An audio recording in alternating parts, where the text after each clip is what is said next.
Nous sommes à Paris, boulevard Suchet, à l'ambassade de Monaco en France. C'est la présentation à la presse du premier concours international d'écriture numérique francophone pour les enfants.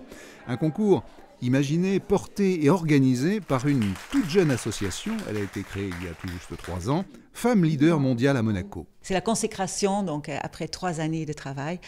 Nous voyons enfin donc tous les partenaires réunis, les membres du jury, des membres et aussi bien sûr donc des ambassadeurs des différents pays qui ont participé à notre concours. Ce concours n'était qu'un moyen pour faire réfléchir les enfants à l'égalité homme-femme, donc l'égalité garçon-fille. C'est vrai qu'eux aussi, donc dans la classe ou à la maison, ils peuvent vivre une situation d'inégalité. Alors on a voulu faire réfléchir ces enfants à cette situation parce que si on veut changer les mentalités, il faut commencer dès le plus jeune âge. Et pour nous, éduquer, ça permet de changer les mentalités. Dans le jury de ce concours, pas comme les autres, des journalistes, Michel Cotta, PPDA, des sportifs, Thierry Dussautoir, et des écrivains comme Bernard Werber ou Jacques Salomé. J'ai été ébloui, vraiment ébloui, dans le sens où je me suis senti rejoint au niveau du cœur, au niveau de l'imaginaire. Et c'est la vertu des contes, de faire danser nos neurones, de nous projeter comme ça dans un avenir.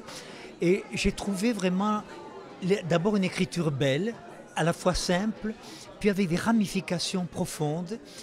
Et ce que j'ai également apprécié, c'est la cohérence, les prises de conscience qu'ont ces enfants des véritables problèmes, en particulier la difficulté des relations hommes-femmes, de la montée des femmes dans les décisions à venir, car si Aragon disait que les femmes étaient l'avenir de l'homme, moi j'aurais besoin de dire que les femmes sont le présent de l'homme, et le mot présent dans les deux sens, au niveau du temps et au niveau du cadeau que font les femmes aux hommes d'aujourd'hui.